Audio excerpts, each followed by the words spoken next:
It's time to get educated on your Second Amendment right. Welcome to 2 full hours of Gun Owners Radio. Your hosts, Dave Stahl, Joe Dramisi, and Michael Schwartz, will teach you about firearms, self-defense, and the laws that affect your rights to keep and bear arms. Visit gunownersradio.com with questions to learn how to become a sponsor of Gun Owners Radio and get involved. Together, we will win. Now, here's your hosts, Dave Stahl, Joe Dramisi, and Michael Schwartz on The Answer San Diego. All right, folks, welcome to Gun Owners Radio, FM 96.1, AM 1170. Stop. Why? Say the answer. Oh, all right. You've said the answer. Just say the answer. The answer. Nice. Perfect. Way better than you. So anyway, hey, folks, that's our guest. We'll explain her to you later. Do you feel safe? And are you protected? Well, it's time to take ownership of your self-defense journey. The U.S. Concealed Carry Association believes the key ingredient to being a responsibly firearms owner is proper training, education. So USCCA offers comprehensive training that helps you avoid danger while keeping you and your loved ones safe. More than 650,000 responsibly armed Americans like you have made the responsible decision to take control of protecting themselves and their families. Get hands-on training from certified instructors, learn how to avoid danger, defend yourself, and protect your loved ones. Take responsibility for your own safety and visit uscca.com/GOR. How's it going, boss? Good, man. How are you? Living the dream. Went out and took a look at the country from Kentucky to all the way across the United States. Okay, so you flew to Kentucky. And drove back. And drove 4 back. days. And what did you drive in? 2022 Ford Maverick Hybrid. A Ford Maverick. But you know what? Ford Maverick? It was comfortable. We got 36 miles per gallon. My grandmother had an old Ford Maverick. No, this is a 70s. truck. It's a truck. Yeah, it's a pickup. But you know what the bad thing about it is? What? So I told my guy I was riding with, I go, we need to kind of break this in since it's brand new. Yeah. And we did put 2,300 miles on it. Yeah. So it started in Kentucky at 36 miles per gallon, and when we got to San Diego, it only has 33 miles per gallon. Well, you broke it in. You just broke it. Yeah, we broke it. Now, did you hit Bourbon County? Or Yes. Did you? We went to Beale Street, went to B.B. King's, went to the Martin Luther King motel that he was shot and killed at. Oh, my God. We went to the Corvette museum where all the Corvettes fell in the sinkhole. We went to Fort Knox, and I told them I was coming back after leaving, and they laughed. I would never say that. They'd think I was AWOL. Yeah. And just had the time of our lives driving across the United States. It was just... Did you go to a distillery? Yes, we did. Do you remember the distillery you went to? Dominic. Yeah. How was it? And I bought a shirt that is for a girl, so I looked totally stupid in it, so I had to give that to my wife. But I did get a bottle or two. Oh. But, yeah. Thanks. But there was there were no tasting rooms on the bottom of any of the signage in Kentucky and Arkansas. And that's weird. I didn't know that. I wonder why. Probably because they were dry counties. But they make it. Yeah, but I thought there was like a deal. Like you can go take like tours. I don't know how that works. Oh, they had tours, but we were looking for the tasting room. I see. But we never did. It wasn't quite like that. Huh? But you know what? If you, God bless all you folks who want to go to Europe and Australia. Go see the US of A, man. I'm telling you. Yeah, I'm with you. It is awesome. I ate like a horse. I had the best time. The greatest people. Did you go to a Buc-ee's? I absolutely went to a Buc-ee's. If anybody knows, I went to a Buc-ee's. I bought a shirt. I was a typical tourist, man. Let me tell you. That's awesome. And I was looking for the alien out in the desert. You know how the sign says, turn around, go back. You miss the alien. I miss the alien. You missed the alien? I don't know. So how you been? How'd your week go? Good. It was awesome. We have a special guest here who is today. this lovely lady? Alicia Curtin. How are you? I'm good, thank you. Hi, Alicia. Thank you for being on the show. We're going to interview her down the road, but she's an instructor at Discount Gun Mart, right? Correct. Oh, okay, good. That's great. That's fantastic. It was funny because taking this trip cross country, of course, I'm always promoting, Gun Owners Radio and San Diego County Gun Owners, and they looked at me and they go, "You're from where?" Yeah. Yeah, it's like we have a disease if we're from California. And then, of course, you get that. I don't want to see none of your, coming. I thought, dude, no, I'm not a tourist guide. I'm just driving through the state, Yeah. But, and everybody just, The minute you mention you're from California, I mean, they give you a double take like you're a Looney Tune. Like, what are you people doing? So a couple things I want to mention about CCWs, everybody. A couple of announcements, the things that have been coming in. Good news or bad news? Just news. Okay. One's good. The other's kind of neutral.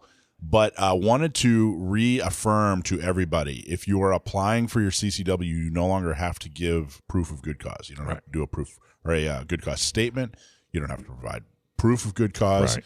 In the little box in the application, write NA. So where they ask, hey, why do you want your CCW? Normally you'd write your 13 sentences. Okay, can I ask a question? Just write NA, not applicable. Do you know anybody that wrote NA and got a CCW? Well, so it hasn't not yet, but this is. But you know I'm not going. I'm not just guessing. We work with the sheriff's department.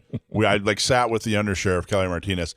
This has all been worked out. The attorney general said, "Hey, you no longer have to do good cause," and the attorney general is as anti-gun as they come. Okay. So this isn't. I'm not guessing. I'm not suggesting. This is absolutely as solid. You know, I'm skeptical.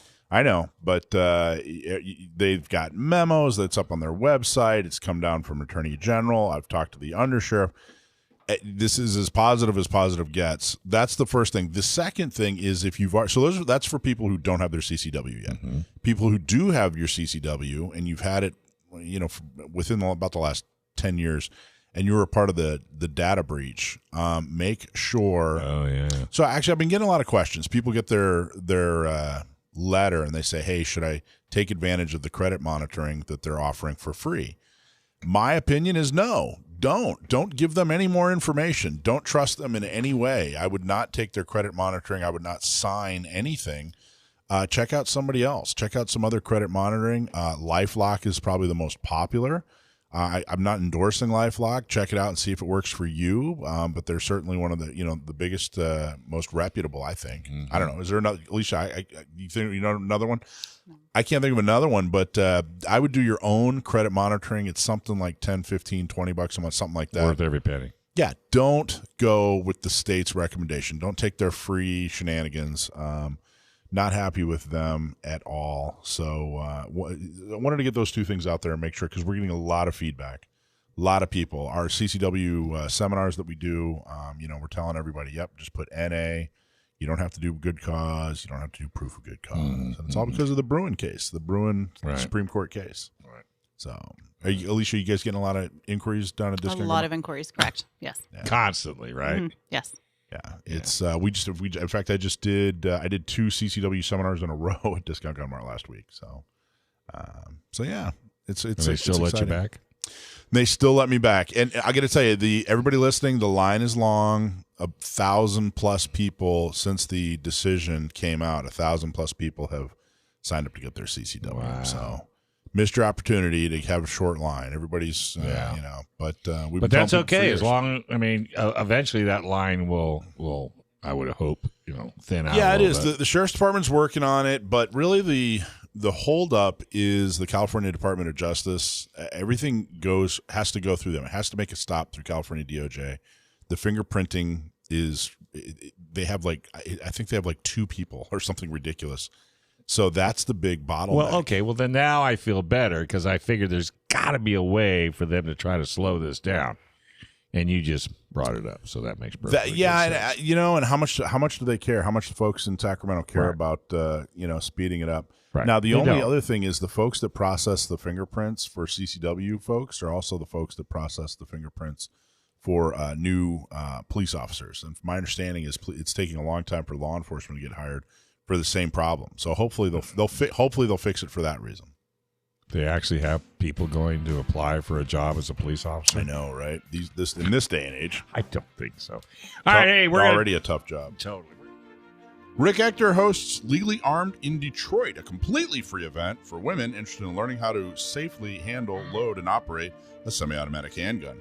The most recent event had almost 2,000 attendees. Was he able to break his personal record? Find out next. But first, if you have legal matters that involve firearms, then you need to call California firearms lawyer John Dillon. If you have questions about red flag laws, gun registration, gun transportation, or maybe you just need to know that your guns are California compliant, call our trusted firearms Attorney John Dillon. John Dillon specializes in California gun laws. Call 760-642-7150, or you can visit his website at dillonlawgp.com. As we said, Rick Ector hosts a program that he came up with called Legally Armed in Detroit, and just had a huge event, so we wanted to have him come on the air and talk to us a little bit about what he's doing in Detroit. Rick, how you doing? Hey, man, I am great. First and foremost, let me thank you all for having me on the show, man. Good to be here. Yeah, thanks for coming on the show. So let's talk about your background a little bit. Are you born and raised in Detroit, or? Native Detroiter, man. I've lived my entire life here except for that 1 year. I believe it was like third grade. I attended Howard Rusa Elementary in Evansville, Indiana. But besides that, native, lifelong Detroit resident. Oh wow, that's cool. Now, what's your day job? What do you do in Detroit?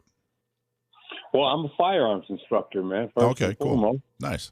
And I teach interested citizens on how to take on a more active role in their personal protection. And you know what? I had my own face-to-face brush with danger about 15 years ago. Got robbed in my driveway at gunpoint, and it sort of put everything on a different trajectory. Now I'm a firearms instructor, and get this, I give away free shooting lessons to interested women. That's awesome. I want to talk about that. We especially want to go over that in the next segment. But first, I really want to talk a little bit about you and your business, and how that's a very interesting backstory. Now, that's what got you into being a firearms instructor, is being held up in your driveway? Well, actually, it was a journey in of itself, man. I had owned a 12-gauge shotgun that I had in the house for personal protection and self-defense. Had no dreams of carrying a pistol outside the home, even though Michigan had recently, at that point, had gone shall issue, even though it took a whole year to approve your application. But when I got robbed, man, I just got immersed in personal protection and learning everything I could. And once I reached a saturation point, I turned to instruction, not because I wanted to teach, but because I thought that learning something that firearms instructors knew might give me a little edge as a regular just go to work and fend for myself citizen. Okay, so you're in your driveway. What are you doing? Going into your car, coming out of your car? Coming out of my car. I was coming home from work. Mm-hmm. I pulled into my garage and was, probably looking around, putting things, in their proper place. You ever take a look in your garage from time to time? Sure. So anyway, I locked the car in the garage and was coming out. It's a detached to my home. And as I stepped out, man, two guys are standing there, and one of them produced a handgun and announced a robbery. Wow, that must have been terrifying. It wasn't, a great moment, but, any number of things could have happened. Luckily for me, at the end of the day, I wasn't shot and killed. And so what did they want? Did they want money, or what did they want? They wanted cash. They wanted money, anything that I had of value. I mean, they took a watch, my wallet, all of my identification, anything that I had on myself that was of value. They didn't take my wedding band, though. But, they had some interesting ideas of what we should do once they discovered that their haul was only $40. But, luckily for me, I used common sense and didn't oblige them with some of their ridiculous requests. So I'm guessing they got away. You never saw these folks again, never found, never prosecuted? No, I don't have an official closure on the story like my description led to suspects being arrested and me being able to pick them out of a lineup and them being prosecuted. Nope. I don't have a nice TV story ending for you. But okay, so at gunpoint, and it changed the trajectory of my life. It moved me from just owning a 12-gauge shotgun at home to exploring more options for personal protection, immersed myself in anything I could find. And eventually I turned to being a firearm instructor. Wow. I had no idea that I'd be an instructor one day, but I just started racking up certifications, man.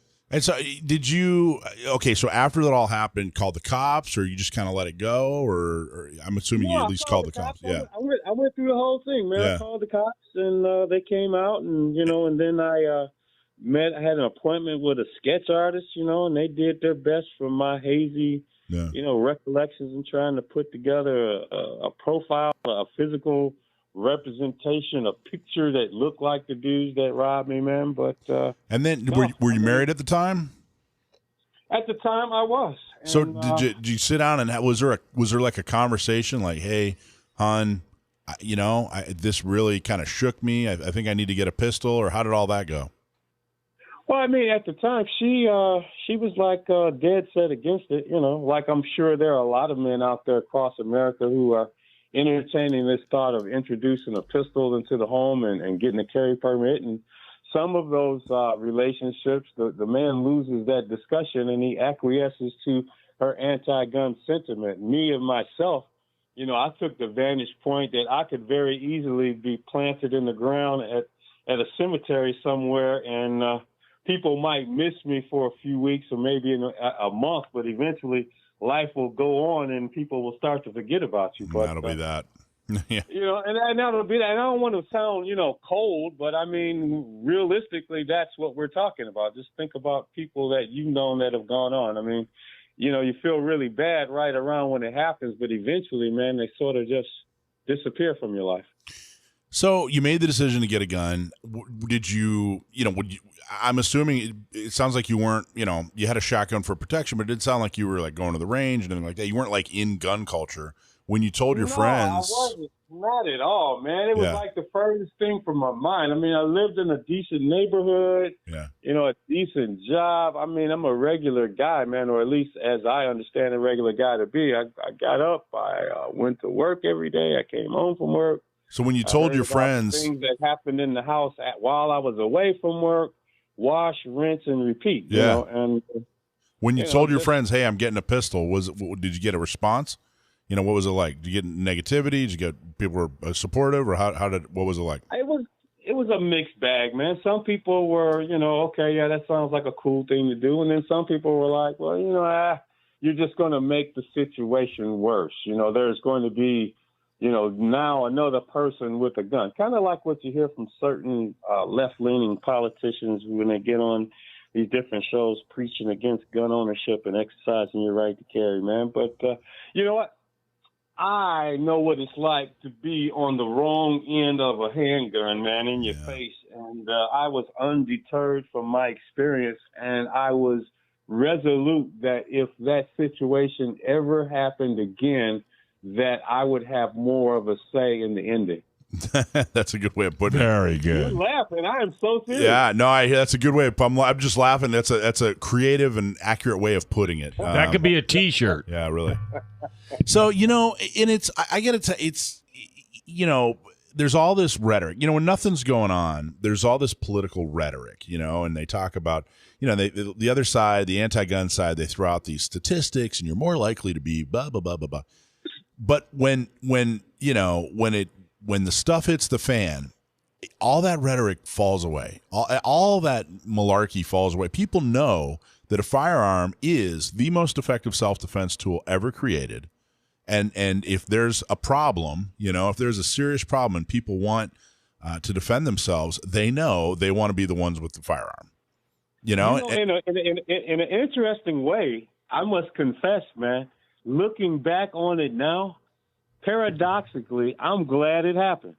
I'm glad that I'm no longer walking around with my head in the clouds, Pollyannish, thinking that nothing negative or bad could ever happen to me.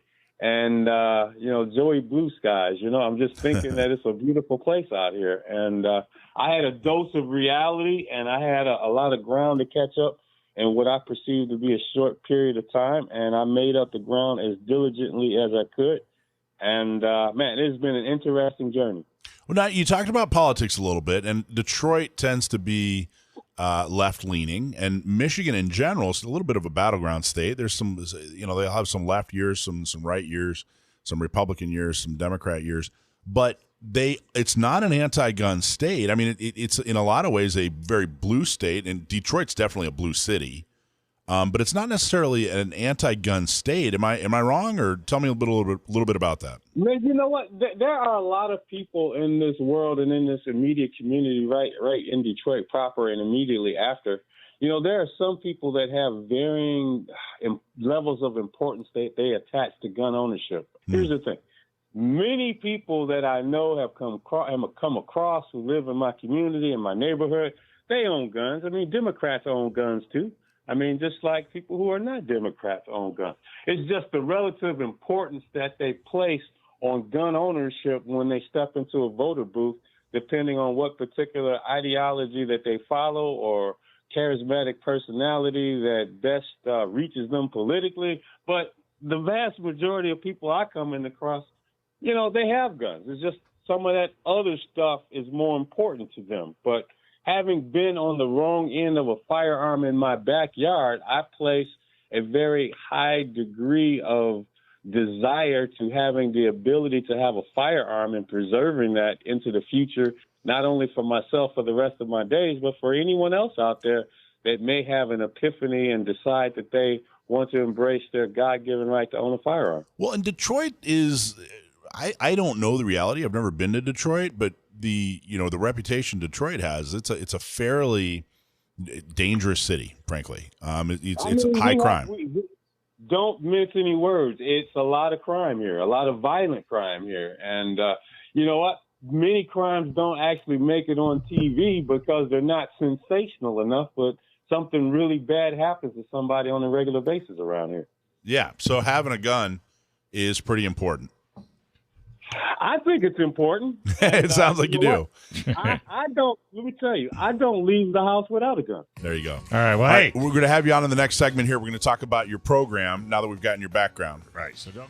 All right, hey, do you have jewelry that you don't wear anymore? Maybe a watch that's just gathering dust, or maybe it just doesn't work. Well, what if you went to Leo Hamill's and sold it? You could use the cash to get a gun, or maybe take the pistol class you've been waiting to do. Well, when you sell your used jewelry or watches to Leo Hamill, not only do you get the best deal in town, you're also supporting the Second Amendment Advocate. One of the easiest ways to support the Second Amendment is to support our partners like Leo Hamill. Call 619-299-1500, or you can go to his showroom right there on San Diego Avenue in Old Town and always get awesome service at Leo's. Find them online at leohamill.com. So we're talking to Rick Ector, who's in Detroit. He's a firearms instructor, and he has a lot of really cool events and programs and training that he does. And we just heard his background story, and Rick, fascinating. Really interesting the way that you got into a firearms instructor. Honestly, I think it's probably the best way. There are a lot of people that go into firearms instruction through law enforcement or former military, that sort of thing. But the fact that you were face-to-face with the real purpose and need, and that inspired you not only to defend yourself, but to help others, I think that's an extremely cool story.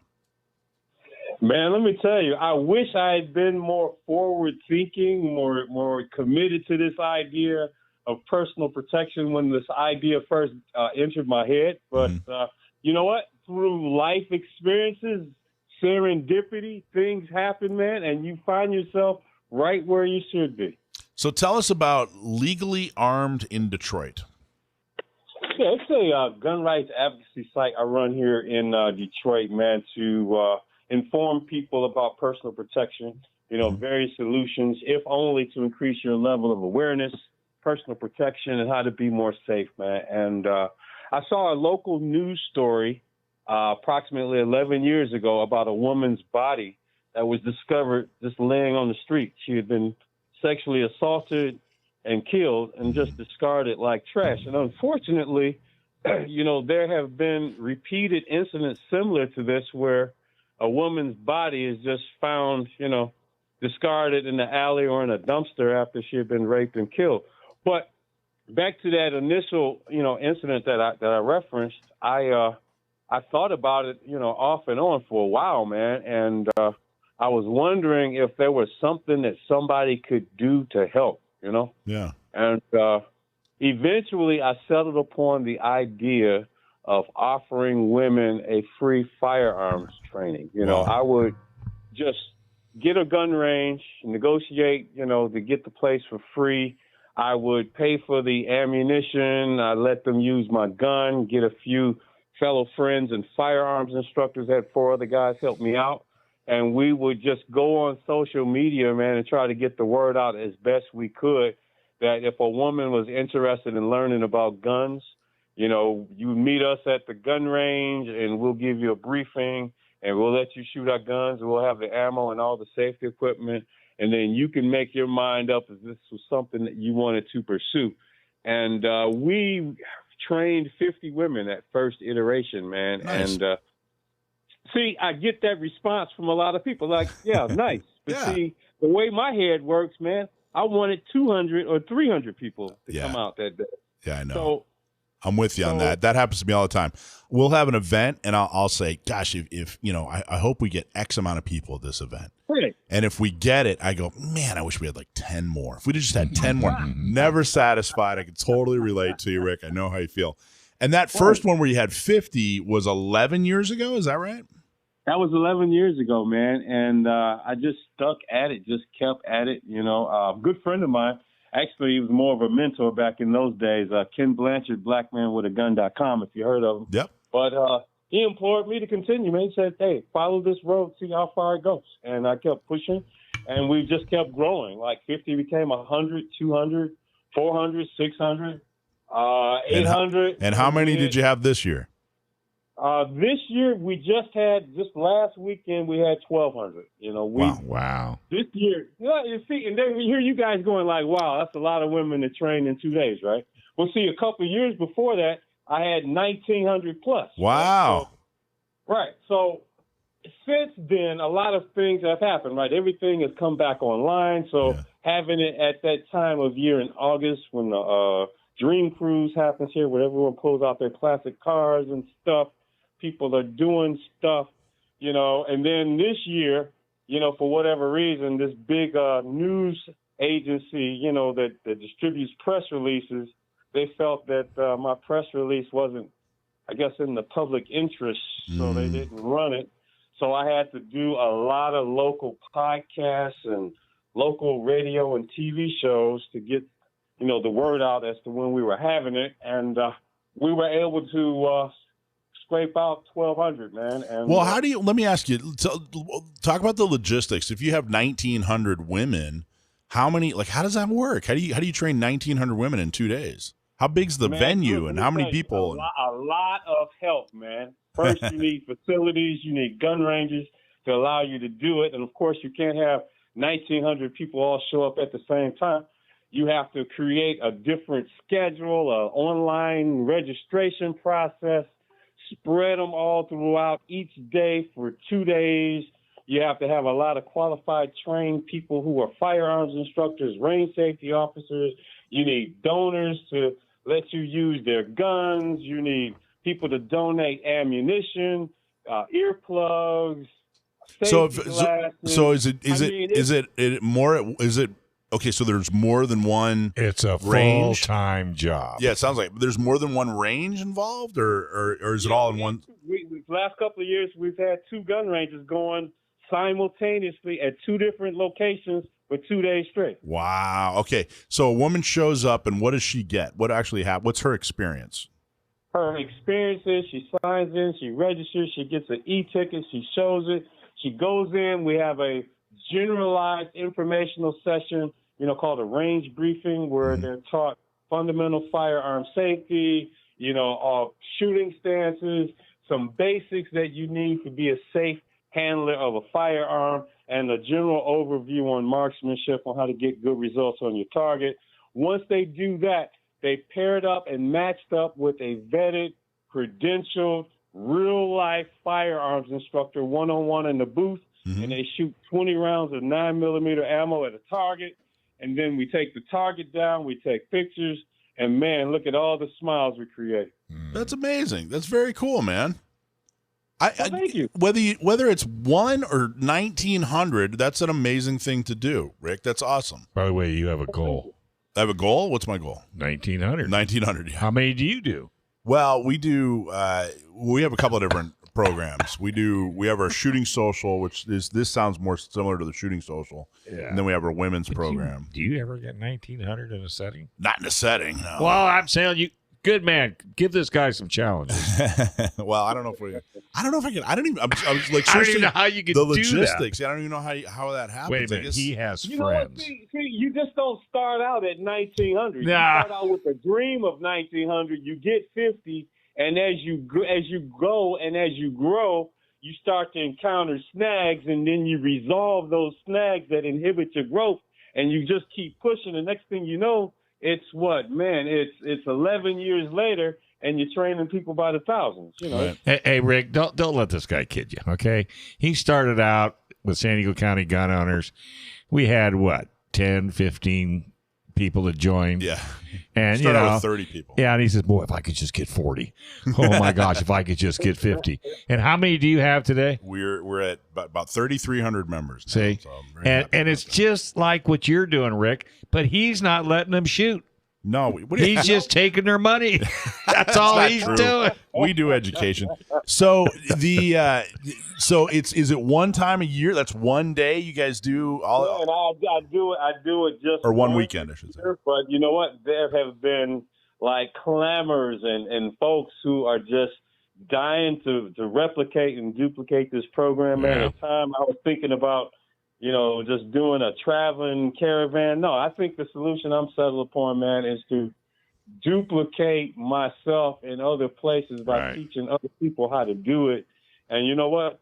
Probably come up with a weekend out of the year where we do it all simultaneously in unison. That'd be And cool. just have a great American shoot-off. Well, you guys are so much on the same plane, except he could be a part of San Diego County gun owners because we got San Diego County gun owners, we got Inland County gun owners, we got Riverside County gun owners. We're working on LA County gun owners, and it's just like what you're doing, Rick.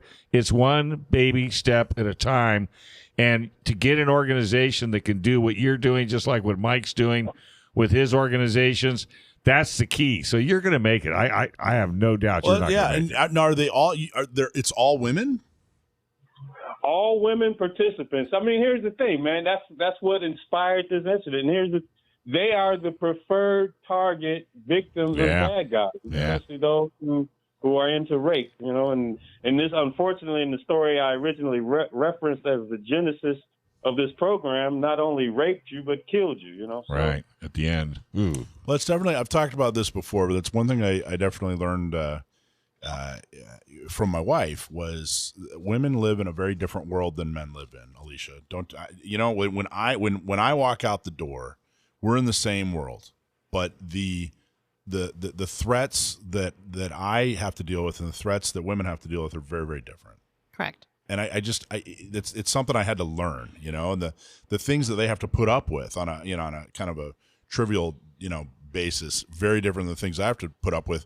But it's those threats that are so different. I don't understand why every woman in the world isn't pro Second Amendment, pro gun, carrying, having a CCW. Well, I think they're just afraid. Wouldn't you say, Alicia? I agree. They don't have a really great understanding, and they don't even know what they're fearful of. And Right. once they gain that knowledge, that fear tends to go away. They only know that if they walk outside or after work or out of a grocery store, they're constantly nervous until they get in the car and lock the car up. But they don't know what to do about it. Right. Because nobody wants to talk about it. Nobody wants to do like what Rick's doing and like what Not Me SD is doing. So, we in the industry just has to keep fighting every single day along with, San Diego Gun Mart. You guys work on a daily basis to get people, interested. And it's not, and I'm sure, Rick, you understand it too. It's not just women. There's men out there scared half to death to go out alone. But then, you know what? I get calls from guys like, Yeah. how come you're not doing this for guys? And I'm like, look, man, because you're a guy. I mean, they're women. They need it more. I mean, Yeah. So how do you're a people guy help? And you want to learn how to shoot a gun, go learn how to shoot a gun. Yeah. How do people help? How do people find you? How do people help? Do you have a website, or tell us a little bit about that? Absolutely, man. My blog is legallyarmedindetroit.com. I'm on all the major social media sites. I can't keep up with the billion that are out there, but if you look for Rick Ector Detroit CCW, you'll find me on Instagram, Twitter, YouTube, I mean, you name it, I'm out there. Look for me. You can't miss me. All right, buddy. Hey, it's always good talking to you. Keep up the good fight. And trust me, I'll get Mike up to 1900. It'll only take another week. Alicia Curtin from Discount Gun Mart. Hey. Next. But first, do you ever wish cleaning your guns was easy? Well, you can clean, lube, and protect your guns with CO1. CO1 CLP Plus is natural, non-toxic, and environmentally friendly. You can clean your guns easier and faster, and you'll also smell better, too. One and done with CO1. Ask for it by name at your local gun shop or get some on their website at CO1.com. That's CO1.1.com. Okay, so our special guest we've already talked to a little bit is Alicia from Discount Gun Mart. How are you? Hi, good. How are you? Thank you so much for being on the show today. Thank you for having me. What did you think of that last segment? He's wonderful. Yeah, it's pretty cool. You know, one thing I'm curious, I'm thinking now, I wish I would have thought of it at the time, is I'm curious what his profession was before he was a firearms instructor. I get the feeling he's successful in whatever he attempts to do. Yeah, he had He's a a neat good guy. he had a good way to present him. He'd make a good instructor. He could have been a school teacher. He could have been whatever. Right. Yeah. He had a good gift for gab, as they He say. did. We should have him back. I want to keep tabs. Rich found him. Rich always finds the most interesting folks, and but I thought it was really interesting. I think it's fantastic that he focuses in on women. Right. Now, you're a firearms instructor. Correct. Well, how long have you been a firearms instructor? Going on 2 years. Awesome. Total. What got you into it? You know, it's kind of funny. I grew up. I did not grow up around firearms. Never touched one. Never saw one. Just saw it in movies. I ended up marrying a man who was in law enforcement, and within a year or two of being married, he took me out because he says, you know, it's on my hip. It's going to be in the house. You need to, get to know how to use it. And so we did. We went to the range once, and after that, anytime I wanted to go back, I enjoyed it. And each time I wanted to go after that, for him, it's work. And so it was kind of often, not today, maybe tomorrow, maybe later. It just was not something that he was excited to go back and do. Yeah. And so I just kind of gave up. And then about 15 years ago, a good friend of mine was given a firearm for Christmas. And she grew up hunting, but she didn't know pistols. And so she asked if I wanted to go because she didn't want to go by herself. And I knew not a whole lot either, but I'm always up for something new. So I was like, yeah, sure. So I went. And from there, it was just it opened my eyes to what I didn't know. And so we took some classes, and I've trained over the years with some wonderful people. And I've taken class after class. I've taken every opportunity that I could to train under whoever I could get my hands on.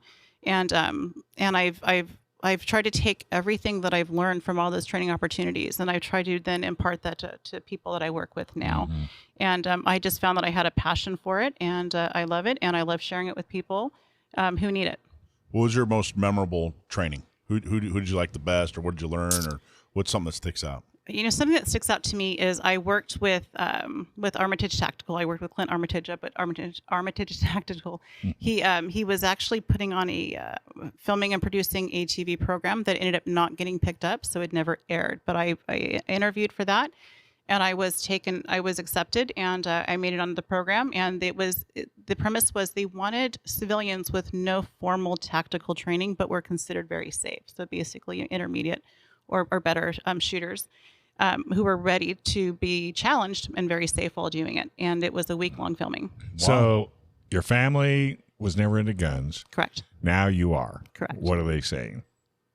They're proud of me.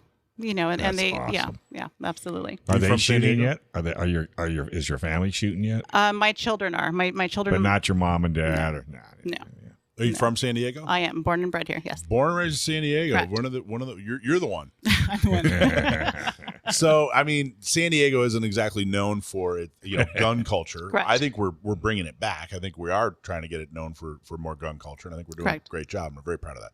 But not a lot of shooting going on when you were a kid, right? Correct. None. In San Diego. Right. Except for maybe Simon and Simon, the set of Simon BB and guns Simon. in the backyard. Yeah, right. Well, if your family's not into it, then there's never a reason. I mean, you would never be No exposed to it Correct. I had no exposure. until you married your husband, who happened to unleash the animal, and now just go shoot, go away. I don't want to do it anymore. Right? Well, now that's what we go do on dates. Now that we're in a different place, and I want to go, and he's like, can I go with you? So yeah, Nice. Yeah. Maybe you could teach him something. maybe. And you're a teacher, right? That's before you were a firearms instructor. You're a school teacher? Background in Correct. teaching. Correct. I teach with charter kids. Correct. Wow. And I homeschool my own. You still do it? I do once a week, so it's very part time. What year? I do all grades 3 through 12. So it's Okay. laid out much like a college schedule, and then every Gotcha. hour different classes. Gotcha. So this is teaching. So you already Correct. had the skill of teaching, and then you just married that with My new topic. knowledge of, that's awesome. Huh? Correct. So you already had the passion, you already had the skill set, new subject, boom, different And students. Yeah, and a student is a student no matter what the age. Exactly. And as long as they're hungry to learn, then your job is somewhat easy. Absolutely. How cool. So what kind of students do you have? Tell me, with your typical, or is there a typical firearms student? So there's not, but I am seeing a trend of a more common student that I'm getting more frequently than I did prior. We're getting quite a few people that are new to firearms that were, and they will admit that they were very liberal anti-gun before, and whether it be the riots in the area, just seeing the world changing with COVID, whatever it may be, whatever the reason is, that things are changing and their eyes are being opened, and they're seeing that maybe they need this thing that they feared before. And so they come and they purchase, and then they realize and acknowledge that they don't know what they're doing with it. Right. And so then they will book a class with someone like me. And Well, when fear comes into your life and you don't know what to do about it, you don't have a lot of alternatives. I mean, Correct. you could take karate, you could take kung fu, you can do all of that. Correct. But the ultimate is guns, as long as you're trained. And so I think that's why we're seeing this influx of people. How many students would you say you train a month? so I train a month. Oh gosh. That many, huh? Well, You gonna blow Rick out of the water? I should start keeping a tally. I'm by appointment only. So when people book me, I'm there. And if Wow. I open my schedule up, then I am booked pretty solid going out for a decent amount of time. So Are they students or relationships? I mean, do you little bit actually of both. bond with these people? I 'Cause, do. I mean, come on, you're getting into their inner sanctum, so to speak, and taking the fears away Right. from gun ownership. And I think once you do that, now it's a bond. It's not a Correct. student-teacher thing. Correct. It's not just me feeding them the information that they Right. need. They do Right. they do tend to feed back and to let me know the reason that they're there, because that's a big part of the training. Is it's not just, hey, here's the gun, this is what you do with it. It's what is your goal? What is your purpose? Yeah. What are you Why are looking you for? here? Right. And so then of course they're gonna get into their story and what they're there for. Wow. Where do you start? Well, after you've determined, where do you start with the training? After you determine, okay, this is why this person's here. Mhm. This is where where do you usually start? What do you find is the place that most people need to 10 begin? push-ups. So initially, I just kind of assess their needs. Whether are they looking to get their CCW? Is this a home defense gun? Are they looking to compete? Are they looking for just a fun range gun? Hobbyist, something to do with friends. We kind of start there, and then we kind of pick out a number of things that might meet their needs, and then we start with the basics. I start first thing before we get hands on any firearms at all.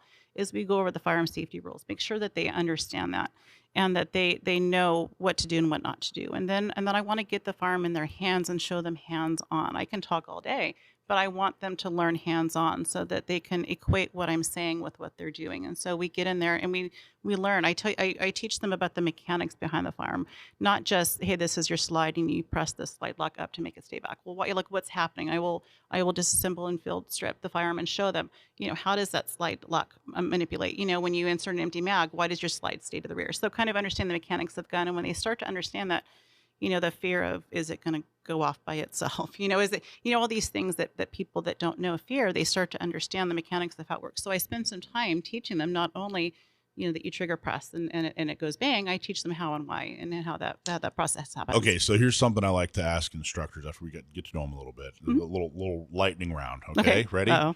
Yeah. So You've been here an hour, so you're done. So Weaver or isosceles? Oh, Weaver. Well, modified.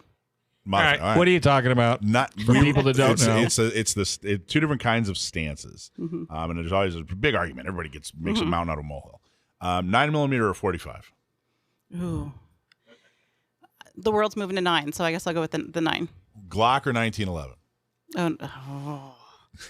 Oh. That's a hard one. So I don't own a 1911 yet. All right. But I want one. So I want to see a 1911, but I've been thus far a Glock girl. Most Glock people want to learn or want to own a 1911. Eventually. Right. Yeah, but I teach them. I can. I teach people how to shoot them. I shoot them. I just don't own one myself. But I have desire. I want one. AK or AR? AR. I think that debate is like long done. I don't think she answered quick enough. I know. Like AR's just one. The AK guys, you guys just lost. I'm sorry. It's over. Is that like beta versus VHS? It's it kind of is, but so. Yeah. So those are all the big. Those are as big in the gun world as Kirk or Picard is in the Star Trek world. And equally as important. Right. Now, do you train through discount? I do. You don't do it separately yourself. I can and I have. Well, if you want private one-on-one, then you can do that as well. Correct. Okay. Absolutely. Very good. But go to discount. Discount's been great. Well, We're actually having of our meeting course. at discount. We're having our meeting there. Our monthly meeting in August is at Discount Gun Mart. Right. Well, I think it's so important, and there's still that massive fear out there because I talk to people all the time. Because to be honest with you, I always pitch SD, not me SD. Mm-hmm. And I tell people all the time, and when I leave here tonight, I'm going to go get my Italian food and take it home to the wife, and I'll talk to the waitresses, and I'll say, have you signed up yet? Mm-hmm. And they know I'm coming, and I'll be there at 6:30, so let's see if they have an answer for me, because I will ask. Because I want everybody to be protected. Because the more guns we get in good people's hands, the less chance the bad guys are going to come because now they don't know what's going to be at the other end of that. Hey, Alicia Curtains from Discount Gun Mart right here, and she's coming up next. But first, a lot of the companies are so frustrated with their website. It looks old, it's out of date, and it's not getting any customers. Well, guess what? Sage Tree figured it out. And since 2005, Sage Tree has been helping companies with websites that look great, work great, and get leads. Stop being frustrated by your website and get one that you're proud to share. Contact Sage Tree today to get a website that makes the phones ring. Getting started is super easy. Call 866-728-9100. That's 866-728-9100 and get your website fixed today. So we're talking to Alicia, firearms instructor from Discount Gun Mart, and you're also involved with A Girl and a Gun? Correct. Yes. There's a team of 4 of us that run the San Diego chapter. There's chapters all across the United States.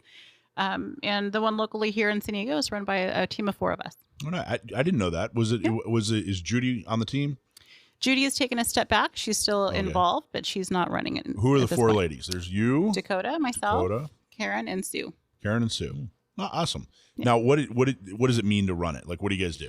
We just simply just oversee. We start the meetings. It's essentially A Girl and a Gun, for those who don't know, is a shooting social club for women. And we just start each of the meetings with a general safety brief. Talk about the course of fire, whatever it may be that's applicable to that meeting. There's a different topic every month.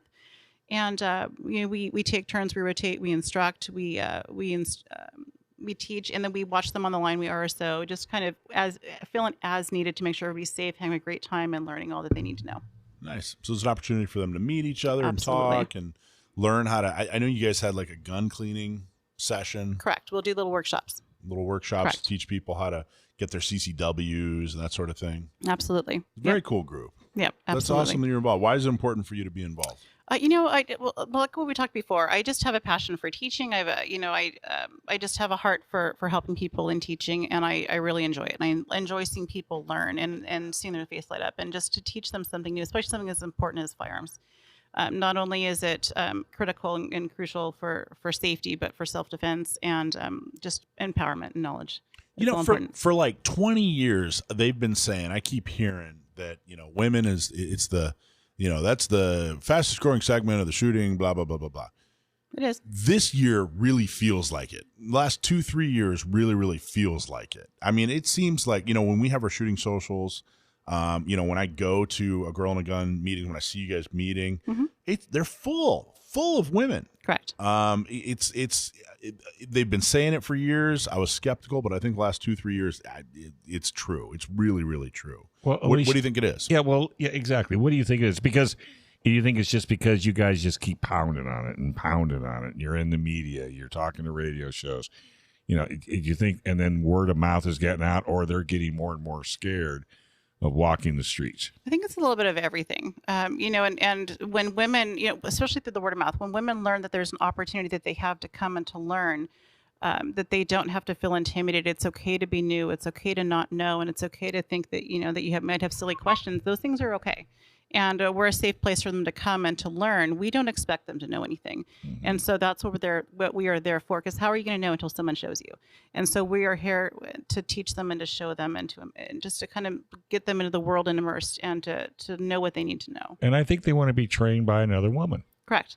And that is for a lot of them, it is. Yeah, they feel safer. They feel more comfortable. They figure you understand why they're doing what they're doing more so than a guy would. And not only that, that's very true. And not only that, but coming from a woman, all the training experience that I have, I've trained from all men. I've actually had no instructors that were female that I've learned from. And I will tell you that when it comes to training with men are wonderful. I have no bias either way. But the body mechanics for a woman are a little different for a man. Your center of balance and gravity are a little bit different. When you talk about stance, I've had a lot of men that just simply tell you to lean forward, lean forward, lean forward. It doesn't always work that way for a woman. And so having someone that understands that can kind of teach the nuances of what you need for stance and to be successful and comfortable, it can make a difference. And so that's something that I'm able to give. What do you think the differences are with teaching a man versus teaching a woman? Women listen a little better. That's a fact. That's a bona fide fact. The men come in. I find that they come in with pretty much. I know everything. I can teach you everything. Give me that gun and let me shoot it. Let me shoot it. And the women are a little bit more intimidated, and through that apprehensive demeanor that they have, they listen because they're a little bit more unsure of what they're doing. So they take it all in and they listen very well. And they want to make sure that they're doing it right. And so they take all that information in and they follow it step by step. A lot of men tend to look at the big picture and just hear the general broad topic of what was talked about and think that they're applying it. Right. Well, and let's face it, that's why women make better employees. Because they learn the task you're asking them to do. The guy might eventually get there, but he's kind of a bull in a china closet when he walks through the front door. Especially if he needs directions. Yeah, we don't do directions. No. The other big difference I've noticed, somebody told me he was a soccer coach, and he coached adults soccer, men's teams and women's teams.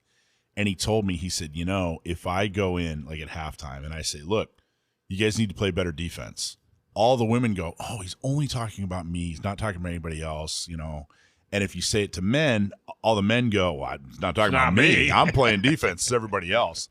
And that, the way that I've noticed that translates to when I'm working with men or women, when I'm teaching first-time shooters, because I'm only good enough to teach first-time shooters. I'm not, I teach a ton of first-time shooters, and I've noticed that with a woman, if I say, oh, that's awesome, you did a really good job, like no matter what, no matter where they hit on the target, that's awesome, you did a really good job, they get excited and they do better. Right. With men, if I say, hey, that's awesome, you do a good job, they get sloppy. They go, well, I got this, no problem. They get sloppy and they never hit the target again. Conversely, if I tell the guy if he's not doing a good, I'm like, come on, man, what do you, don't limp-wrist it. That kind of thing. Did you hear that? Hey, why don't you pull that gun out of your purse? Then they get better. If you do that with a woman, if you're just like, oh, come on, concentrate more, whatever, they check out. They shut down. They're done. No, that's a huge blanket statement. Doesn't apply to everybody. But isn't that what teaching is? Isn't that really what learning to teach your audience? Yeah, learn how who's in the crowd. Right. Who are you talking to? Some people you can do that to. Some people you can't. You might make one cry and the other one not, And I personally think you have to be a teacher to be able to be successful at what you do. Like the guy we just had on. Mm-hmm. Could you not listen to him all day long teaching you about guns? Oh, absolutely. He had a great presentation. He had a great delivery. And he made you want to go out and shoot. I mean, he had that kind of enthusiasm. And I can see where you have more people than you probably know what to do with that would like to sit and shoot. Because I'm sure you get, how many referrals? Quite a few. Yeah. Quite a few. And that's a lot. That's a feather in your cap. If you never got referrals, then it's like, what am I doing wrong? Because referrals are everything. Because people need to be comfortable.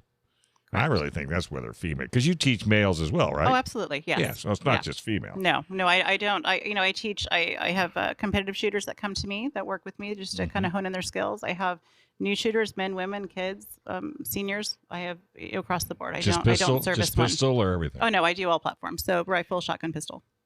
That's awesome. How fun is that? You ought to take her out. You ought to take her out, see if you can shoot her. Outdo her. Come on, brother. I don't want to do that. I'll get right on that, Dave.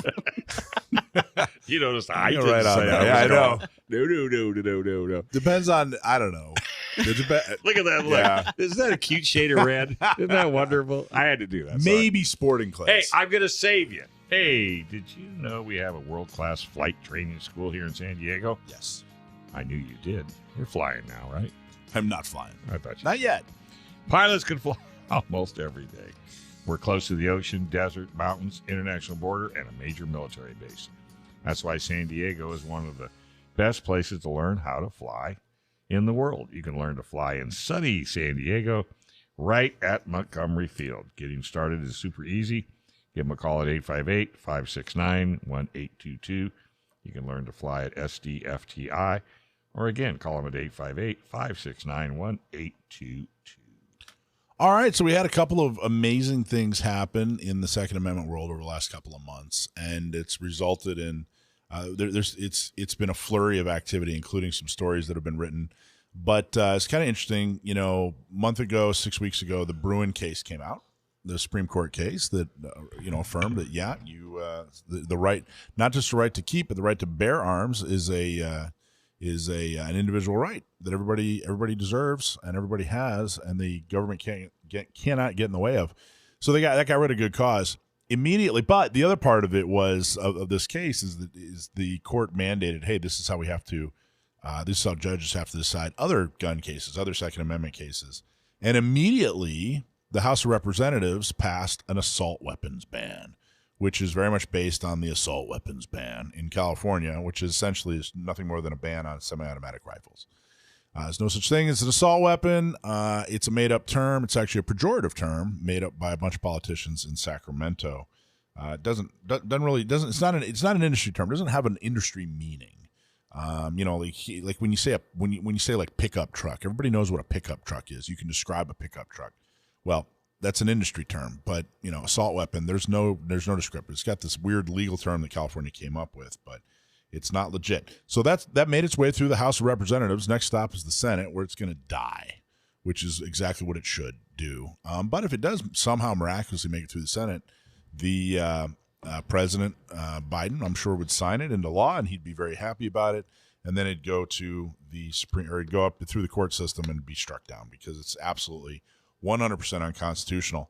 Now, this is interesting. A story came out. This is Breitbart produced, or at least republished this story. I guess they did. They actually wrote the story. It's A.W.R. Hawkins. He's a good buddy of ours. A.W.R. Hawkins is one of the best Second Amendment authors out there. And the story goes like this. Although the left has spent decades telling Americans things like, quote, an AR-15 is not for hunting, end quote, a Winchester ammunition survey reported by the NSSF, which is the National Shooting Sports Foundation, fantastic organization, shows that 60% of center fire rifle hunters use AR AK platform rifles on their hunts. That's enormous. It's an enormous number. I don't think I suspected it was that high. Mm-hmm. Alicia, what do you think? Is that higher than you expected? That's about what I would expect. Yeah, 60%. Because usually when you talk about a hunting rifle, you're thinking about a bolt action. Mm-hmm. What Grandpa had hanging up over the fireplace or whatever. And truly ARs, especially, are the most popular semi-automatic platform out there right now when it comes to, or pattern rifle when it comes to semi-automatic. So It's no surprise that it's eating into the market share, but 60%, that's awesome.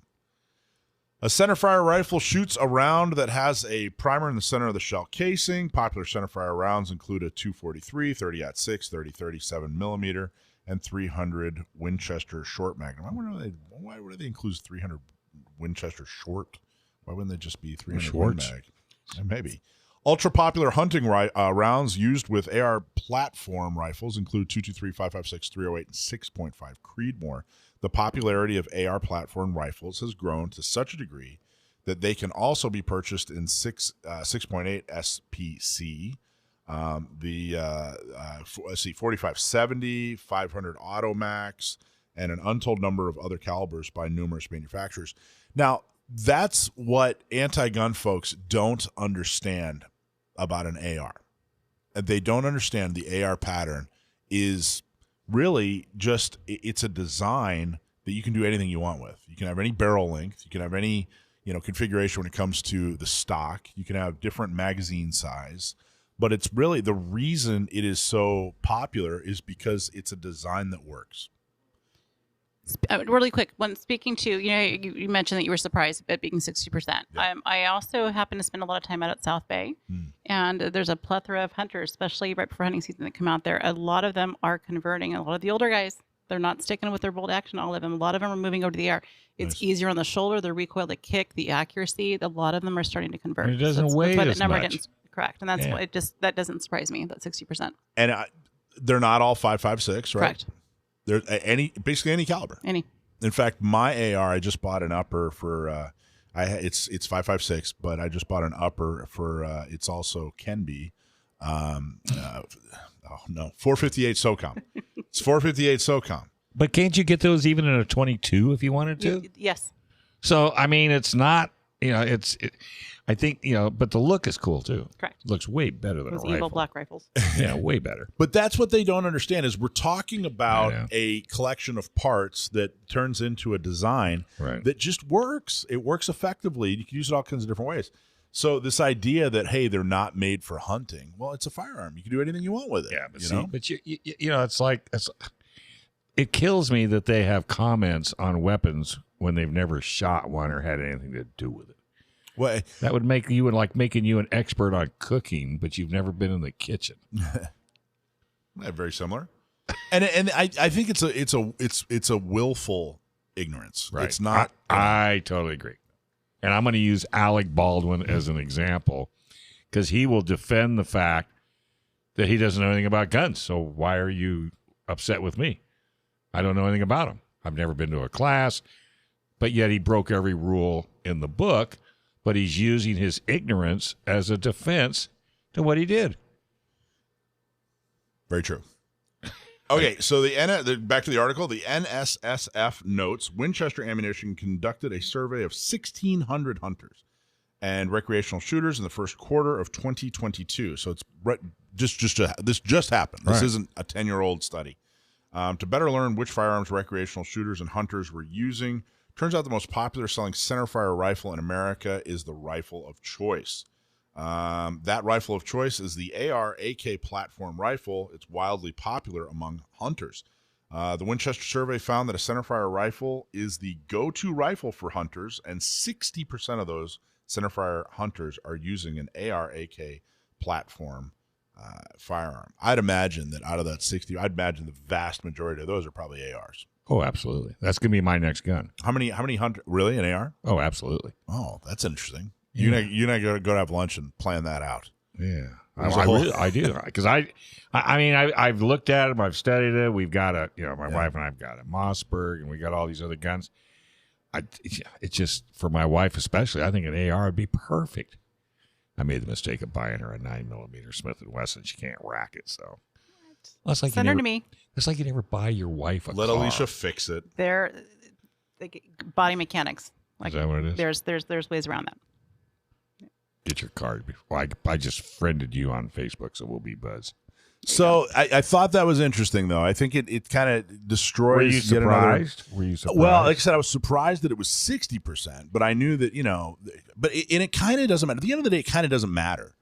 It's because Second Amendment's not for hunting. And Second Amendment's not for hunting. So so they say, hey, you don't need these firearms because you don't hunt with them. Well, number one, you're wrong. Right. People do. 60% of hunters do hunt with them. Right. Number two, you're wrong because it doesn't matter. It doesn't matter if you hunt with it. It has nothing to do with the Second Amendment. Yeah. So here's another article that is vaguely related. Concerns grow over gun industry's accountability after CEOs tell Congress they bear no blame in mass shootings. Concerns over the firearms industry marketing practices and accountability grew Thursday, prompting more proposed legislation a day after chief executives of 2 leading gun manufacturers told Congress they bore no blame in recent mass shootings. Now, right off the bat, I just think it's interesting the way they wrote the headline. This is MSN wrote the headline. Concerns grow over gun industry's accountability after CEOs tell Congress they bear no blame in mass shootings. You're surprised with that? I don't have any concerns. Are your concerns growing? No. Are your concerns growing over Ford Motor Company? Well, Or Chevrolet? I've been concerned over Ford Motor Company for a long time, Dave. But you know what I'm saying? Look how many people die, either in a car behind the wheel and nobody's going after them. But just the assertion, nowhere in this article, and I'll read a little bit more of the article, but nowhere in this article do they interview, there's not a survey. There's nothing that indicates that concerns are growing. And I'll give you $100. That reporter has never held a gun. And you're probably right. Because that's the problem. Because you can always tell people that know nothing about what they're writing about when you read what they're writing about. You can always tell. House lawmakers introduced a measure that would direct the Federal Trade Commission to investigate the gun industry's advertising and marketing practices. That's the latest. Strategies. They're going to go after them because of the way they market, kind of like the way they, like they're equating it to like cigarettes. Advertising the kids. By the way, Alicia, he only does this to make us mad. Normally, he wouldn't bring all this up, but he's just trying to get us both mad. So Doing a good job. Yeah, it's the latest attempt by federal legislators. Federal legislators to hold gun companies responsible after the massacres in Buffalo, New York, Uvalde, and Texas. But like other proposals making their way through Congress, including a ban on so-called assault weapons and a repeal of federal protections that largely shield gun industries from lawsuits, it faces staunch Republican opposition that will likely keep it from advancing in the Senate. I really wish that the opposition from Republicans was staunch. I would have said weak, but whatever. Yeah. I digress. You do. Now, gun safety advocates urge lawmakers to ramp up efforts after gun makers doubled down on their lack of culpability while testifying before the House Committee on Oversight and Reform. So basically they said, hey, look, this is all your fault, gun manufacturers, and the gun manufacturers refuse to budge. I'm glad. So am I. Alicia, take his phone away, would you please? Reach over there and grab it. Yeah, because it's just too much trouble. Refuse to budge, which they shouldn't. Which the normal thought pattern prior to here, you would have thought they'd cave. Well, I hope not, but yeah, I mean. Well, I hope not too, but don't you kind of think? No? I don't think so. You think they've had enough? I think they have. No. Yeah. Because we've been pushing them, or not we, but they have been pushing the gun manufacturers pretty hard now for the last couple of years, saying that we're going to make you responsible. We're going to have and I think they've just finally said, fine, we're not doing it. Get away from us. And now what are you going to do? Oh, well, we can't take you to jail. We can't take you to court. Oh, that's not going to be a good fight. Well, it's their latest tactic. Well, they have a bucket load. They have a bucket load of tactics. But it's not going to work. We're going to continue to. And this Bruin case is enormously important. It's another tool. And, don't listen to these reporters. And make sure that you tell people just how ridiculous these articles are. All right. We're going to take a quick break because I'm exhausted. PRMI Mortgage, primres.com/Alpine. Hey, if you're looking to buy or refi, or if you're just considering a reverse mortgage, you need to call our local mortgage guy that you can trust. Call Chris Wiley at PRMI Mortgage. For nearly 25 years, Chris has been helping local San Diegans with all their mortgage needs. They make it easy. They work with a friendly expert team that will help you get the best deal on a mortgage. Call Chris Wiley at 619-722-1303 or primers.com/Alpine. Okay, we have a contest winner. For the last week, we had a contest. If you go to Gun Owners Radio and you sign up for the Gun Owners Radio newsletter, you brought up to date, brought up to speed on everything that's going on in the Gun Owners Radio world. Highly encourage you to go to Gun Owners Radio right now and sign up for their newsletter. And again, we'll tell you all the activities that we're doing, the shows, et cetera, et cetera. So we had a contest for reactionary zone targets. Is that what it is, Rich?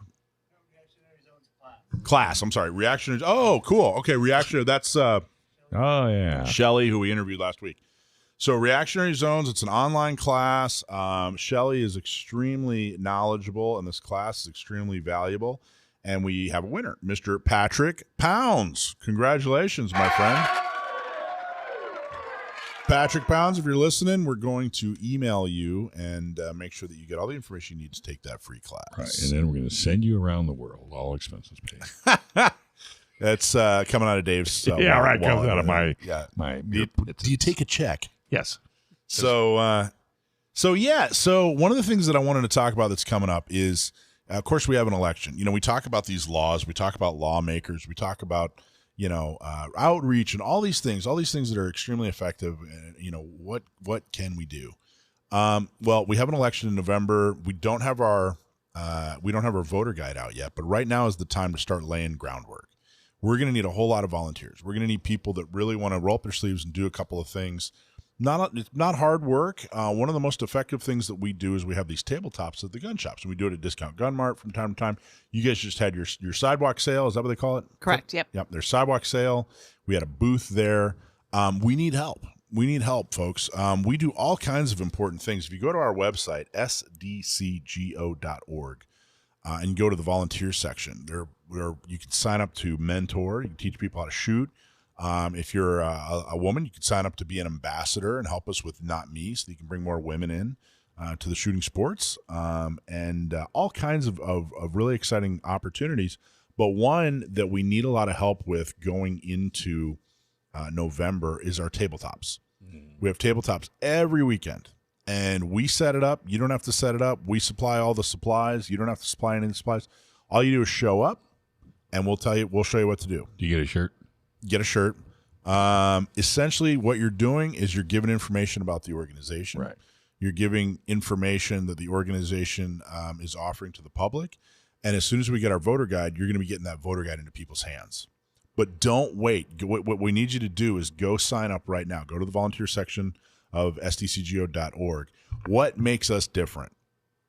When we first started San Diego County Gun Owners, a lot of people wanted to know, well, hey, there's NRA, there's CRPA, there's GOA, there's GOC, there's this whole alphabet soup of gun organizations. What makes you guys different?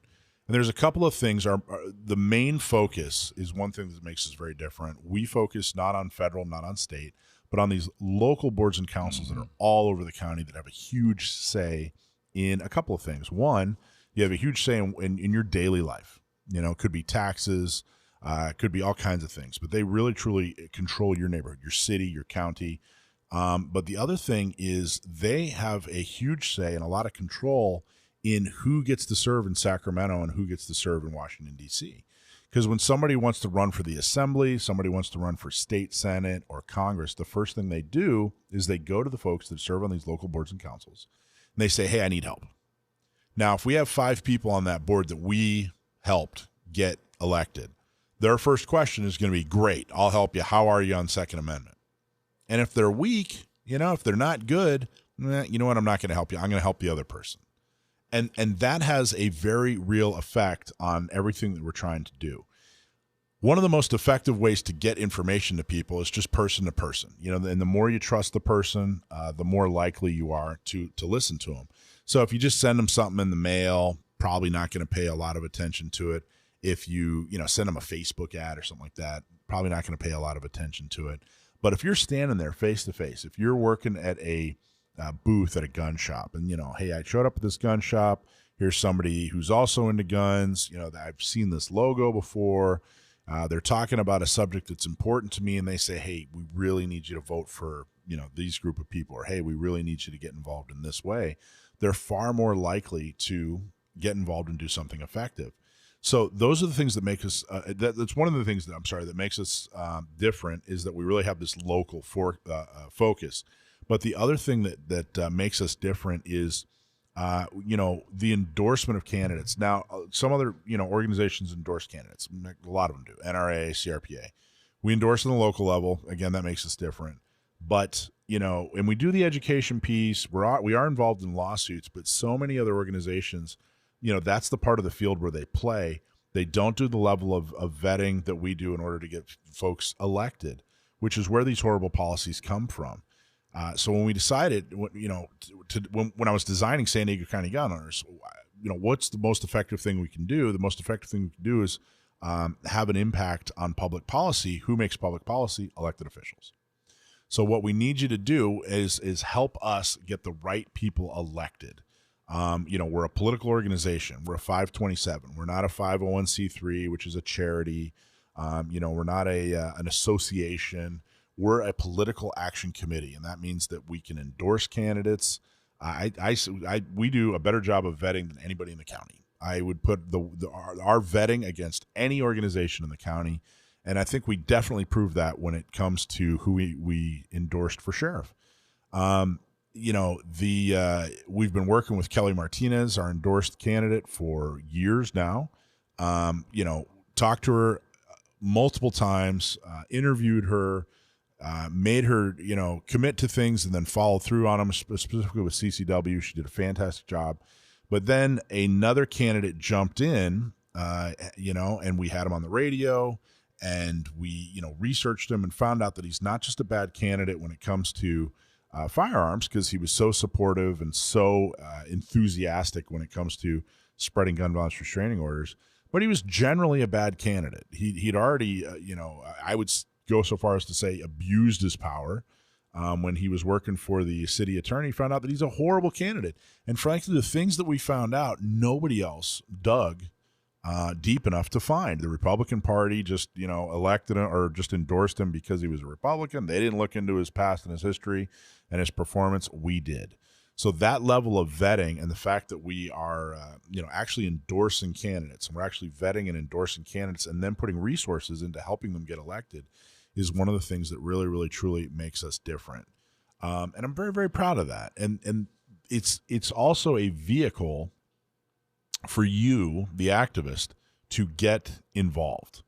If you thought, hey, I want to do something. How I know before San Diego County Gun Owners, I would go to different meetings, different monthly meetings, and I'd walk in and they'd have a guest speaker and maybe some free food or something like that. That was all fantastic, but I wanted to do something. I was there to actually do something. If I walked out of a meeting and they had nothing for me to do, I rarely went back. Or if I went back, I'd try one more time, and then that was that. We have things for you to do. We're a vehicle. We want to give you the keys and have you drive the car. So we have programs like shooting socials and gun shop tabletops and Not Me, our women's program. We have, different ways to vet candidates and be involved in that. But also, if there's something you thought, hey, you know what, I've been waiting for the Second Amendment community to do X, Y, and Z, great. Come to the table, let us know what resources are needed, and let's get that. Maybe that'll become a project of ours. We're not looking for people to just say, hey, here's what you ought to do. We're looking for people that want to roll up their sleeves and say, hey, this is how I want to be involved, and this is what I need. Extremely proud of San Diego County Gun Owners and Orange County Gun Owners and Inland Empire, but we definitely need your help going into November. We need your help getting our voter guide out. We need your help getting more members so that they see our voter guide. That's going to be the key to victory in November. And we have a ton of people we're going to endorse and get elected.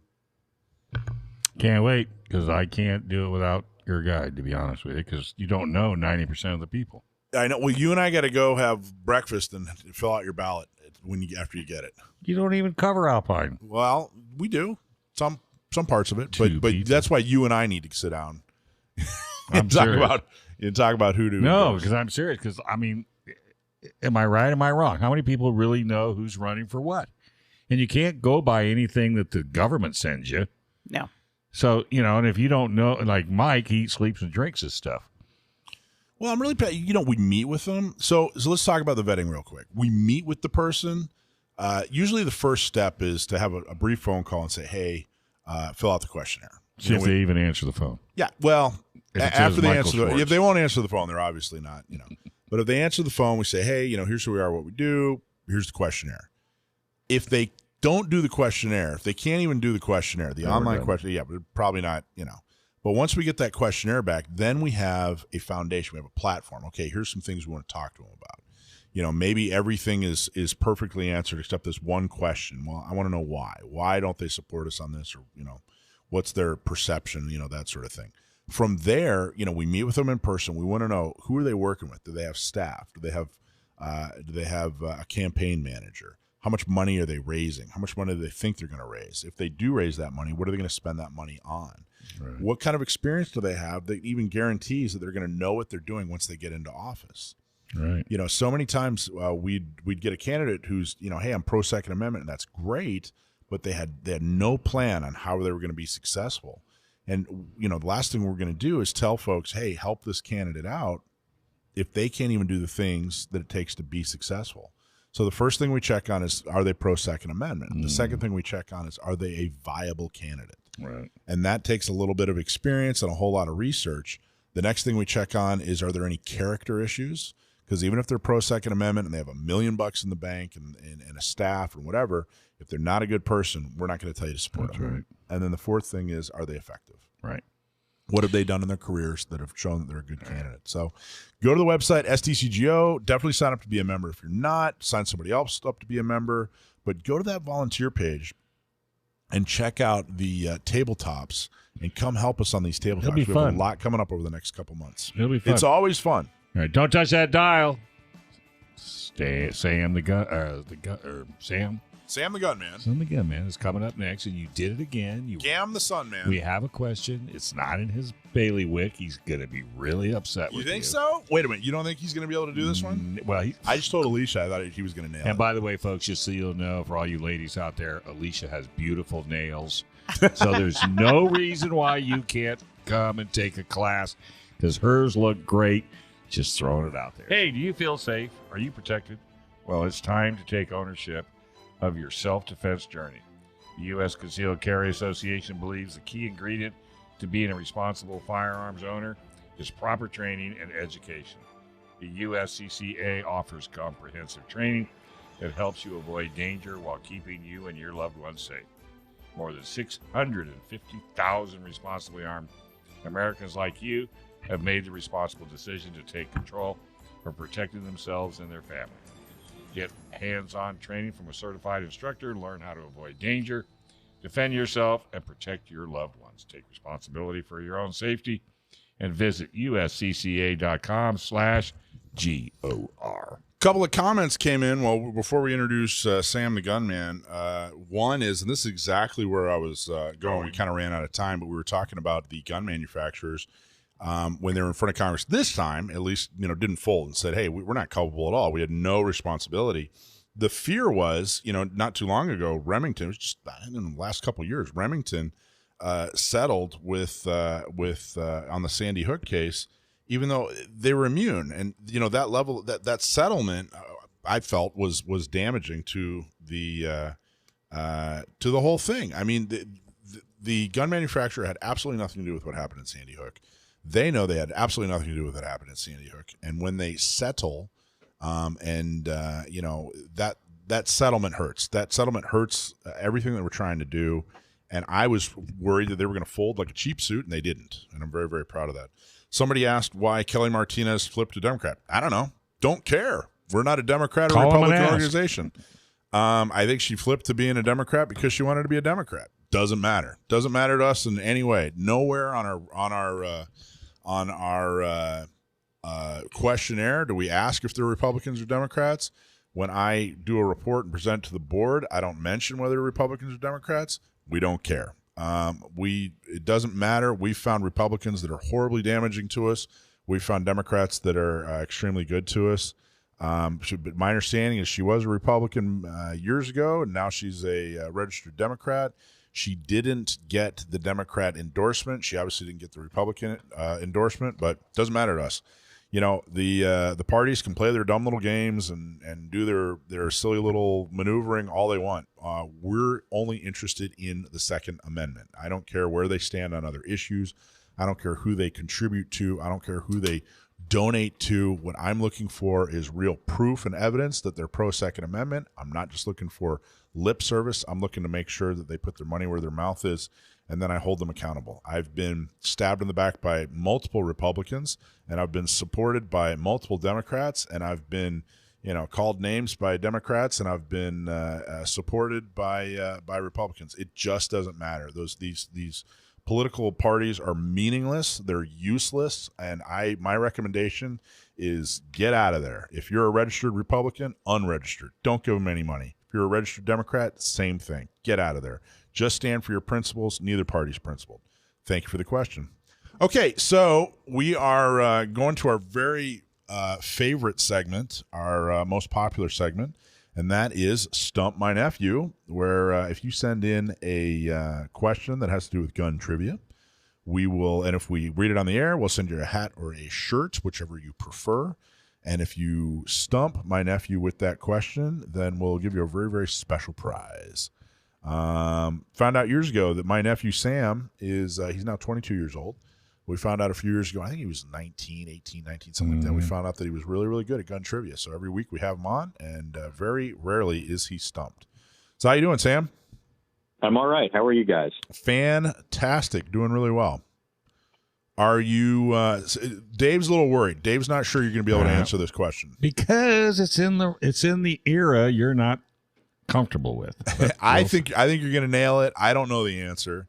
But this is Alicia's never heard you before, so no pressure. But Alicia, you got to impress Alicia, all right? But she heard good things. She heard very good things. Very good things. All right, I'll give it a try. See what I can do. All right. Alicia, you want to ask the question? Sure. All right. Junior from Los Angeles. Yep. And your question is, what is a Velo dog revolver? Junior from Los Angeles. What is a Velo dog revolver? Thanks very much for writing in, Junior. Velo dog refers to the firearm as well as the round that was developed in conjunction with it. It was a small caliber and for the time high velocity revolver. I couldn't give you performance numbers on the round, but if I remember correctly, the revolver was supposed to be carried and advertised for use for cyclists for defense against wild dogs attacking them in rural areas. And so it was designed basically for defense against small wild animals. A poodle is a wild animal. Small woodland creatures. Yes. How do you? All right. Before we get into it, Alicia, do you want to read the answer they provided? Sure. In the late 19th century France, the bicycle, or velocipede, as it was called then, came into fashion, and dogs discovered that it was a great sport chasing after cyclists and biting their legs or trousers. The answer to the problem was the Velo dog revolver. The invention of one René Galland was a small double-action pocket revolver with a shrouded hammer and, in later models, a long guardless trigger. Yep. Awesome. Man. Also called Revolver de Puche, or pocket revolver. It was just the answer for pesky poodles and their ilk. Velo dog ammo was a center fire 5.75 millimeter round that was loaded with a conventional bullet or cayenne pepper or dust or bullets made from wax, wood, or cork. So there you go. You nailed it, man. Unbelievable. How do you know that? I'm going to tell you the answer I always give you when you ask me that. The answer. I don't know. I saw it somewhere, and it just stuck. Sort of stuck there in the Rolodex. That's why you have me on after all. Alicia was asking, like, do you study this stuff, or like, how do you, And I think the guy's just a sponge. I think he just picks all this stuff up and never forgets it. Hey, Brendan. Where's the congratulations? Oh yeah, you need it. Correct. Thank you. Yeah, that's better. Get with the job, would you really? Jeez. Excellent. That's it. There you go. And they're taking a nap. I know. Well, he's eating. All right. Well, Yeah. so. That's awesome, man. Congratulations. Totally. So how much time do you spend? If you had to, like, where do you get most of your information on firearms? Well, it depends on the topic.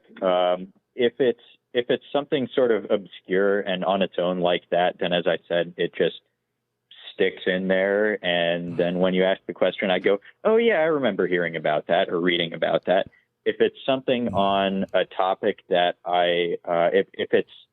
if it's something on a more complex topic where there's a lot more literature on it, then it will usually be something that I have picked up in the course of more extensive research to try and uncover the whole story behind why some firearm is the way it is. So something like when you ask weird questions about the M16, like I wrote an article about that. So I had to do a lot of research for that. So that's where that comes from. So Sam, I just a better question, I think that'll understand where Mike was going was, I mean, like every day, do you pick up different periodicals, different books that you read throughout the day, whether you're relaxing or at work or on your lunch hour? Like me, I read nothing but automotive. If it's not automotive, I probably don't read it. So are you constantly researching and reading books and reading articles that pertain to the gun industry kind of on a regular basis? You might be surprised to hear not really. Usually it's I'll have some books lined up where I'll bring one into work sometimes, right. And if it's a particularly slow day, I'll leaf through a magazine or whatever. But a lot of the time it is because I'm doing intensive research on that topic for maybe an article. So for maybe an article for the magazine you write for. Yeah. That just ruined my whole concept. He doesn't even hardly study, and he answers the questions. I know, he's ridiculous. I could see it if he was, reading constantly and tearing through old magazines and, sweating it out for 6 days, getting ready for tonight. Yeah. Well, the thing is, there's an unbelievable level of depth on every weird, obscure topic in the world of firearms. It's such a complex area that on Stump My Nephew, we've barely scratched the surface of all the weird, obscure stuff there is. Well, that's only because you know. I think. What do you think of this segment, Alicia? Oh, I love it. I know, it's Isn't it funny, amazing? Yeah. It'll make you listen every week, huh? I think Sam stole some of my sponge because maybe that's why I can't retain it. He did. He wrote an article for Leatherneck magazine. He's published on the M16, and then also on the 4 articles for Leatherneck. Yep. Also on the what? The Grand. I wrote one about the development of the phonetic alphabet. I wrote one on the M1. I wrote one on the M16. And I just wrote a piece reporting from the Modern Day Marine Trade Show. You were supposed to correct my pronunciation of Grand. Oh, he's given up on you. Yeah. Actually, it's pronounced Garand. Did you know that? Oh, I did not. Yeah. Ooh. It's one of the things that Sam uncovered. He's being polite because you're here, Alicia. I am? Not you. Oh. Sam. I'm not polite. I know. Sam is. So, yeah. So we're thinking about coming up with T-shirts that say, the T-shirt will say, actually, it's pronounced Garand. Yeah. Or is that nice and obnoxious? Or I like it. I beat Sam the Gunman. I like the it's pronounced Garand one because it's got more mass appeal in the gun world. You could probably sell those online to all 50 states. There you go. All right, buddy. Good job, Thanks Sam. a million. Have a great week, and we will be talking to you, folks. Hey, subscribe to our show. Give us a 5-star review. You can find us on Apple Podcasts, Google Podcasts, YouTube, Spotify, and go check out all our sponsors: San Diego County, Orange County, Inland Empire County, the Dillon Law Group, PRMI Mortgage, Sage Street Digital, Seal One, Leo Hamill Fine Jewelry, San Diego Flight Training International, and our newest partner, U.S. Concealed Carry Association. Can't do it without Michael Schwartz and Brendan Thomas and the rest of the backyard crew right here. And of course, our today's guest. What's her name? Alicia Curtin. Hey, Bob Siegel's around the corner. You touch that dial, he'll break your arm. Right here on FM 96.1 AM 1170. The Answer.